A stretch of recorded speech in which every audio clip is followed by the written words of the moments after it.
पवन सिंह। गधा तो नहीं कह सकते हैं।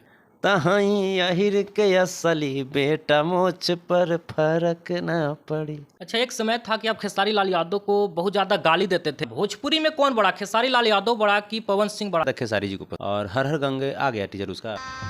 गजब बेइज्जती है। अरे कि हमसे प्यार करम ही तमोना में फिल्म देखई रानिया। नमस्ते, प्रणाम। मेरा नाम है सुभाष यादव और अभी हमारे साथ भोजपुरी कलाकार संतोष रेणु यादव हैं। आज ये भोजपुरी कलाकार ही नहीं रह चुके हैं, बहुत आगे जा चुके हैं, डीएसएस में शामिल भी हो चुके हैं और यदुवंशी सिन्हा भी बन चुके हैं। तो सबसे पहले स्वागत है आपका। बहुत बहुत धन्यवाद। भोजपुरी में कौन बड़ा, खेसारी लाल यादव बड़ा कि पवन सिंह बड़ा? पब्लिक ज़्यादा खेसारी जी को पसंद करती है। पब्लिक ज़्यादा खेसारी बड़ा है। हाँ, पब्लिक तो ज़्यादा खेसारी जी को पसंद करती है। अच्छा, भोजपुरी में खेसारी लाल यादव जी का एक संघर्ष 2 सिनेमा मतलब टीजर आ गया है और पवन सिंह जी का भी एक हर हर गंगे का टीजर आया है। लोगों को कहना है कि संघर्ष 2 से बड़ा है पवन सिंह का सिनेमा। क्या आप ये मानते हैं? संघर्ष 2 तो हम देखे, बहुत अच्छी फिल्म है उसके, हमने देखा है, टीजर देखा है, बहुत हमको अच्छा लगा। और हर हर गंगे आ गया टीजर उसका, आ गया है। हाँ, अभी तक हम नहीं देखे। मतलब 12-24 घंटा हो गया, 1 मिलियन व्यूज भी नहीं गया है और लोग को कहना है कि संघर्ष 2 से भी बड़ा है। कैसे बड़ा हो सकता है? अब तो हम देखबे नहीं किए तो कैसे कहें। हम देखेंगे, समय मिल जाएगा तो देख लेंगे। लेकिन खेसारी जी का जो संघर्ष 2 है हम देखे, माइंड ब्लोइंग है, बहुत बहुत अच्छी हमको लगी टीजर। हाल ही में खेसारी लाल यादव जी का एक वीडियो वायरल हुआ है कि खेसारी लाल यादव जी कह रहे हैं कि हम छोटा मोटा मतलब गिफ्ट दे के अपमान नहीं करते हैं, जो कि पवन सिंह अपने मतलब मैनेजर को, डायरेक्टर को, म्यूजिक डायरेक्टर को चैन पहना रहे थे। तो खेसारी लाल यादव कहते हैं कि हम छोटा मोटा नहीं देंगे, हम तो फॉर्च्यूनर देंगे। खेसारी जी हाथी जैसे हैं, तो जो बरियारची रहेगा वही ना देंगे। तो खेसारी लाल यादव हाथी हैं और पवन सिंह गधा तो नहीं कह सकते हैं। गधा में शामिल कर रहे हैं उन्हें। नहीं, हम गधा कहाँ करें, हम करें गधा तो नहीं कह सकते हैं। आप माने अच्छे हैं, वही अच्छे हैं। गधा से बढ़ के कि चढ़ के? नहीं, गधा से बढ़ के हैं।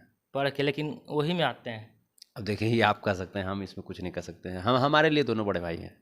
अच्छा, एक समय था कि आप खेसारी लाल यादव को बहुत ज़्यादा गाली देते थे, लेकिन आज आप जातिवाद में आ गए हैं। काहे पक्ष लेते हैं खेसारी लाल यादव जी की आज? हम पक्ष कहाँ ले रहे हैं? जो बात सही है वो संघर्ष ज़्यादा करते हैं, मेहनत ज़्यादा करते हैं। फिर भी पहले जैसे साहब नहीं रह चुके, अब खेसारी लाल यादव जी का पक्ष लेते हैं। तो खेसारी जी पहले से मेहनत भी तो करने लगे हैं। पहले घबरा गए थे थोड़ा सा, लेकिन अब है कि मेहनत कर रहे हैं बढ़िया से। देख रहे हैं कि सब कुछ झुमा रहे हैं, हर चीज़। अब तो बिल्कुल एकदम उनकी फिल्म जो होती भी है ऐसी लगती है कि इसे साउथ की फिल्म है। तो संतोष जी, आप जब जेल से छूटे थे तो एक गाना गाए थे। गाना भी सोशल मीडिया पे बहुत तेजी से वायरल हुआ था कि हाँ, अहिर के असली बेटा मुझ पर फर्क न पड़े। आप क्या चुनौती देना चाहते थे? जरा वो गाना गा के सुनाइए तो। ये गाना गर्दा उड़ा दिया। तमाम जो भाई लोग हैं, देशभक्त लोग हैं, सभी गाना को सुने। मतलब देशभक्त पूरा अहिर के गाना सुने? नहीं, आहिर नहीं, हमारा कहने का मतलब ही नहीं हुआ। जो भी देशभक्त हैं वो हर समाज से हैं, हर समाज से हैं, हर धर्म से हैं। तो ये जो गाना था, चूँकि उस समय ऐसा परिस्थिति था कि इसी टाइप का परिस्थिति बना, इसलिए ये गाना हुआ। और ये कहीं ना कहीं चुनौती दे रहे थे आप विरोधियों को? हाँ, बिल्कुल विरोधियों को चुनौती दे रहे थे।